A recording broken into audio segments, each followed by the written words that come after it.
Allah is calling you.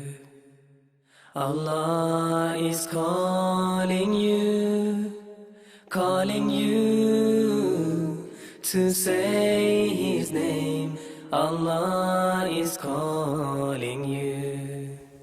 السلام علیکم ورحمۃ اللہ وبرکاتہ۔ آج ہم سورہ بقرہ کا 10 والا رکوع پڑھیں گے انشاءاللہ۔ اعوذ باللہ من الشیطان الرجیم، بسم اللہ الرحمن الرحیم۔ ربی شرح لی صدری ویسر لی امری واحلل عقدۃ من لسانی یفقہوا قولی۔ وَإِذْ اور جب اخذنا لیا ہم نے میثاقہ پختہ عہد بنی اسرائیل بنی اسرائیل سے، لا نہ، تعبدون تم عبادت کرو گے، الا سوائے اللہ تعالیٰ کے، اور بالوالدین والدین کے ساتھ احساناً احسان کرو گے، اور ذی القربیٰ رشتہ داروں، والیتامہ اور یتیموں، والمساکین اور مسکینوں سے، وقولوا اور کہو، للناسی لوگوں سے، حسناً اچھی بات، واقیموا اور تم قائم کرو، الصلاۃ نماز، وآتوا اور ادا کرو، الزکوٰۃ زکوٰۃ، ثم پھر تولیتم پھر گئے تم، الا ما سوا قلیلاً تھوڑے سے لوگوں کے، منکم تم میں سے، وانتم اور تم معرضون منہ موڑنے والے تھے۔ اس آیت میں اللہ تعالیٰ نے بنی اسرائیل سے جو عہد لیا تھا پختہ، وہ یاد کروایا جا رہا ہے۔ اللہ تعالیٰ نے عہد کیوں لیا تھا؟ کیونکہ بنی اسرائیل کی قوم جو تھی نا، وہ بہت ڈھیر تھی۔ اگر ان سے معاہدہ وغیرہ نہ لیا جاتا تو وہ اللہ تعالیٰ کا حکم مانتے ہی نہیں تھے۔ تو اللہ تعالیٰ نے ان سے عہد لیا تھا کہ تم اللہ کے سوا کسی کی عبادت نہیں کرو گے، اور والدین کے ساتھ احسان کرو گے، اور رشتہ داروں اور یتیموں اور مسکینوں کے ساتھ احسان کرو گے، اور لوگوں کے ساتھ بھلی بات کہو گے، اچھی بات کہو گے، اور نماز قائم کرو گے، اور زکوٰۃ ادا کرو گے۔ یعنی اللہ تعالیٰ نے انہیں حسن معاشرت سکھائی ہے کہ اس نے کن کن لوگوں کے ساتھ اچھا سلوک کرنا ہے۔ تو اللہ تعالیٰ نے سب سے پہلے یہ کہا ہے کہ تم نے شریک نہیں کرنا اللہ تعالیٰ کے ساتھ کسی کو بھی، یعنی یہ اللہ تعالیٰ کا حق ہے اس کے بندوں پر کہ ہم اللہ تعالیٰ کے علاوہ کسی کی عبادت نہ کریں، اللہ تعالیٰ کے ساتھ کسی کو بھی شریک نہ کریں۔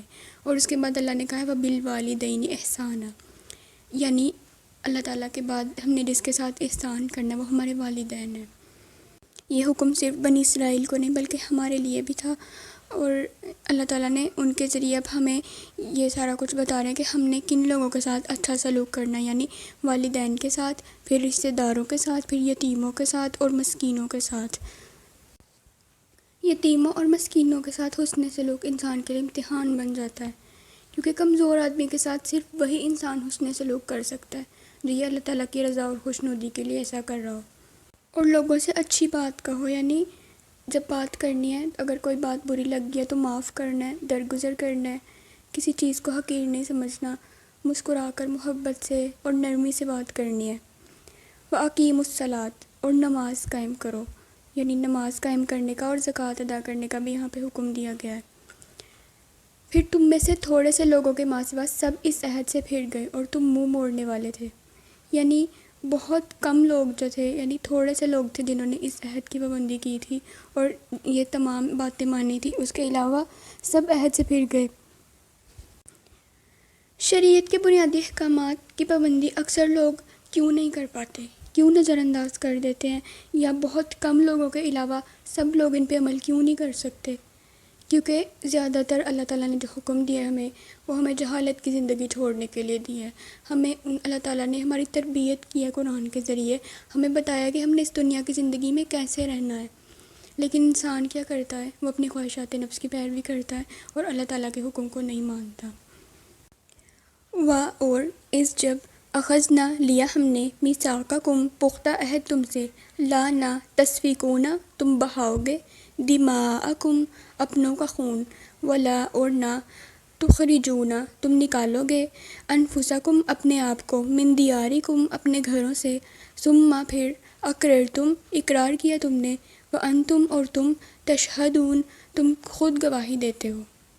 اس آیت میں اللہ تعالیٰ وہ عہد یاد کروانے جب اللہ تعالیٰ نے عہد لیا تھا کہ تم اپنوں کا خون نہیں بہاؤ گے، اور اپنے آپ کو اور اپنے لوگوں کو گھروں سے باہر نہیں نکالو گے، یعنی لوگوں کو ان کے گھروں سے بے دخل نہیں کرو گے۔ اس میں جب بنی اسرائیل کی قوم سے عہد لیا جاتا تھا تو دو گروہ بنتے تھے. ایک گروہ معاہدہ لیتا تھا اور دوسرا جو ہے تھا وہ معاہدہ کرتا تھا. یعنی ایک گواہ بن جاتا تھا اور دوسرے جو تھے نا اس کا اقرار کرتے تھے. تو اللہ تعالیٰ نے یہاں پہ یہ بتایا کہ پھر تم نے اقرار کیا اور تم خود اس پہ گواہی دیتے ہو. یعنی اقرار کرنے والے بھی تھے اور گواہیاں دینے والے بھی. یعنی خود بنی اسرائیل کی قوم نے یہ کیا تھا. یعنی خود عہد بھی کیا اور خود اس بات کا اقرار بھی کیا تھا.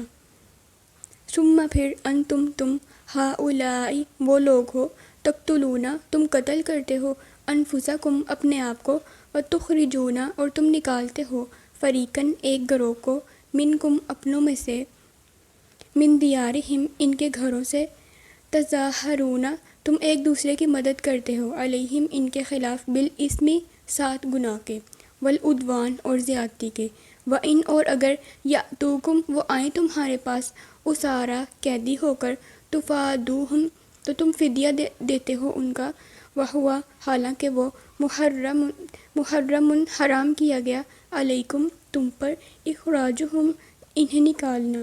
افاتؤمنون تو کیا تم ایمان لاتے ہو ببعض کچھ حصے پر الکتابی کتاب کے وتکفرون اور تم کفر کرتے ہو ببعض کچھ حصے کا. فما تو کیا ہے جزا من جو یفعلو کرتا ہے ذالک ایسا منکم تم میں سے الا مگر خزیٌ رسوائی فی الحیاتی زندگی میں الدنیا دنیا کی ویوم اور دن القیامتی قیامت کے یردون وہ پھیرے جائیں گے الی طرف اشدی سخت ترین العذاب عذاب کے. وما اور نہیں اللہ تعالیٰ بغافل غافل عما اس سے جو تعملون تم عمل کرتے ہو. پھر تم تو وہ لوگ ہو جو اپنے آپ کو قتل بھی کرتے ہو اور یعنی اپنے لوگوں کو قتل بھی کرتے ہو اور ان کو گھروں سے باہر بھی نکالتے ہو. یعنی اللہ تعالیٰ نے بنی اسرائیل کی قوم سے عہد لیا تھا کہ تم نے نہ تو اپنے لوگوں کو ان کے گھروں سے باہر نکالنا ہے اور نہ ہی ان کو قتل کرنا ہے. لیکن انہوں نے یہ دونوں کام کیے تھے. تو اللہ تعالیٰ سے پوچھتے کہ یہ خلاف ورزی کر کے تو ایمان کا کیسے طرز عمل ہے یہ. اور گناہ اور زیادتی میں ایک دوسرے کے خلاف پھر ایک دوسرے کی مدد بھی کرتے تھے. یہ مدد کبھی کسی کی قتل کی صورت میں سامنے آتی یا کسی کے گھر بار یا کاروبار لوٹنے کی صورت میں سامنے آتی تھی. اور اگر وہ تمہارے پاس قید ہو کر آئیں تو تم ان کا فدیہ دیتے ہو حالانکہ انہیں نکالنا تم پر حرام کیا گیا تھا. یعنی بنی اسرائیل کی قوم کو اللہ تعالیٰ نے کہا تھا کہ تم نے اپنے لوگوں کو ان کے گھروں سے باہر نہیں نکالنا, نہ تم نے ان کا قتل کرنا ہے, نہ ہی تم نے ایک دوسرے کی اس طرح مدد کرنی ہے. لیکن وہ ایک دوسرے کے ان کاموں میں مدد کرتے تھے. اور اس کے بعد کیا کرتے تھے, یعنی پہلے لوگوں کو ان کے گھروں سے باہر نکال دیتے تھے. جب وہ گھروں سے باہر چل جاتے تھے, بے دخل ہو جاتے تھے یا جلا وطن کر دیتے تھے, اس کے بعد ان سے جنگ کرتے تھے, ان کو قتل بھی کرتے تھے. اور جو لوگ جنگی قیدی بن کے آتے تھے یا غلام بن کے آ جاتے تھے ان کے پاس, پھر ان سے فدیہ لے کر ان کو آزاد کرتے تھے. اللہ نے یہ کہا کہ حالانکہ انہیں نکالنا تم پر حرام کیا گیا تھا, یعنی تم پہ یہ عہد لیا گیا تھا کہ تم نے انہیں اپنے گھروں سے نہیں نکالنا, لیکن تم انہیں خود ایک حرام کام کر کے ان کو اپنے گھروں سے نکالتے ہو اور پھر فدیہ وصول کرتے ہو اس چیز کا, حالانکہ تم پہ یہ کام حرام کیا گیا تھا کہ تم نے ان کو ان کے گھروں سے ہی باہر نہیں نکالنا. تو کیا تم کتاب کے کچھ حصے پر ایمان لاتے ہو اور کچھ حصے کا کفر کرتے ہو. یعنی اللہ تعالیٰ یہ پوچھ رہے ہیں کہ تم پہ میں نے کتاب نازل کیا یا تمہیں جو احکامات دیے ہیں, یعنی تورات انہیں دی ہوئی تھی اور اس میں یہ احکامات تھے, تو اللہ تعالیٰ کہتے ہیں کہ تم کچھ حصے پہ ایمان لا رہے ہو اور کچھ حصے کا کفر کر رہے ہو. اور یہ ایمان کا تقاضا ہے کہ ہم نے ایسا نہیں کرنا کہ جو چیز ہمیں اچھی لگ جائے گی ہم نے صرف اسی کو ماننا ہے. جو اللہ تعالیٰ نے حکم دیا نا ہم نے اس پہ عمل کرنا ہے. اور جہاں جس کام سے روکا ہے اللہ نے, جو کام نہیں کرنا, اللہ تعالیٰ نے قرآن میں ہمیں اب بہت سے احکامات ہمیں بتائے ہیں کہ جس میں ہم نے یہ کام کرنا اور یہ کام نہیں کرنا. لیکن بہت سے ہمارے ہاں ایسے لوگ بھی ہیں جو صرف اپنی من پسند چیزیں جو وہ آسانی سے فالو کر سکتے ہیں, جن پہ عمل کر سکتے ہیں, صرف وہ کام کر سکتے ہیں. یا آپ یہ کہہ لیں کہ نماز, قرآن اور روزہ رکھنا اور حج کرنا اور زکوٰۃ دینا, یہ جو بیسک کام ہے ہر کوئی یہ کر لیتا ہے اور سمجھتا ہے کہ شاید وہ بہت اچھا مسلمان ہے.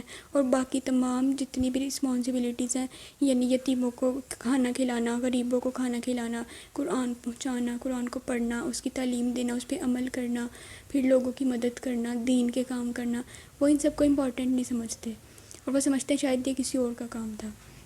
اللہ تعالیٰ ہمیں مکمل اسلام کو فالو کرنے کی توفیق دیں, آمین. تو جو تم میں سے ایسا کرتا ہے دنیا کی زندگی میں رسوائی کے ماں سوا اس کی اور کیا جزا ہو سکتی ہے، اور قیامت کے دن وہ سخت ترین عذاب کی طرف پھیر دیے جائیں گے۔ یعنی اللہ تعالیٰ نے کہا کہ جو یہودی پھر اللہ تعالیٰ کی شریعت کو نہیں مانیں گے تو پھر ان کو کیا سزا دی جائے گی، یعنی دنیا کی زندگی میں ان کو رسوائی ملے گی اور آخرت میں سخت ترین عذاب۔ اور یہودیوں کو یہ سزا ملی تھی، ان کو قتل کر دیا گیا، غلام بنا لیا گیا یا جلا وطن کر دیا گیا۔ اب پوری دنیا میں یہودیوں کی کوئی بھی سرزمین اپنی نہیں ہے۔ یہ جو بنی اسرائیل کی قوم تھی نا، یہ یعنی اسرائیل میں اب یہودی رہتے ہیں، اور فلسطین کی قوم پہ، یعنی فلسطین جو تھا مسلمانوں کا ملک تھا، اور انہوں نے یہودیوں کو اجازت دی تھی کہ وہ ان کے وہاں ملک میں آ کے رہ سکتے ہیں، لیکن اب انہوں نے فلسطین پہ قبضہ کر لیا ہے۔ اور آپ دیکھ رہے ہوں گے کہ آج کل بہت زیادہ وہ مسجد اقصیٰ پر اور غزہ پر اور فلسطین کے لوگوں پر بہت ظلم کرتے ہیں۔ جب بھی رمضان آتا ہے تو ان کی کوشش ہوتی ہے کہ کسی طرح مسلمان عبادت نہ کر سکیں، لیکن اصل میں یہ جو سرزمین ہے یہ مسلمانوں کی ہے۔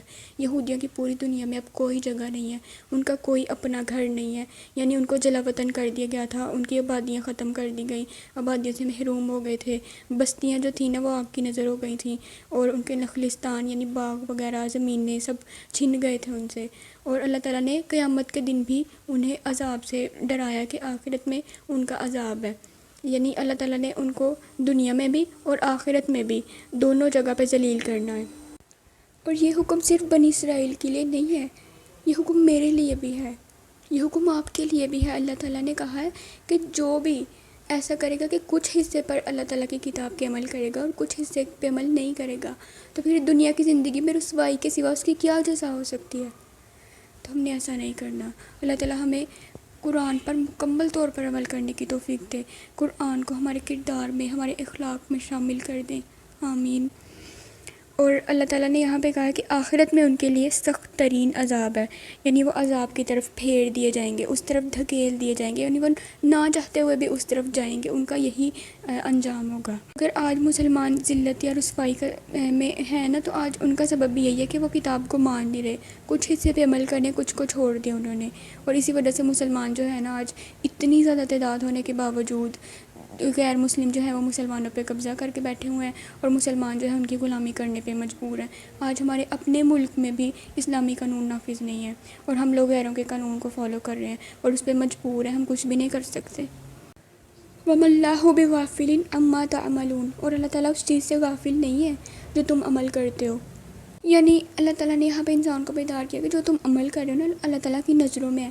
ایسا نہیں ہے کہ تم سے کچھ پوچھا نہیں جائے گا یا اللہ تعالیٰ کو کچھ پتہ نہیں ہے اور تم اپنی مرضی سے کچھ بھی کرتے رہو گے تو تم سے کوئی سوال جواب نہیں کیا جائے گا، بلکہ جو تم عمل کرے ہو اس کا تمہیں انجام دیا جائے گا، پورا بدلہ دیا جائے گا اور تم انجام تک پہنچو گے۔ اولئک، یہ وہ لوگ ہیں، الذین، جنہوں نے اشتروا، خرید لی، الحیات، زندگی، الدنیا، دنیا کی، بالآخرتی، بدلے آخرت کے، فلا، سو نہ، یخفف، کم کیا جائے گا، عنہم، ان سے، العذاب، عذاب، اور لا، نہ، ہم، وہ، ینصرون، وہ مدد دیے جائیں گے۔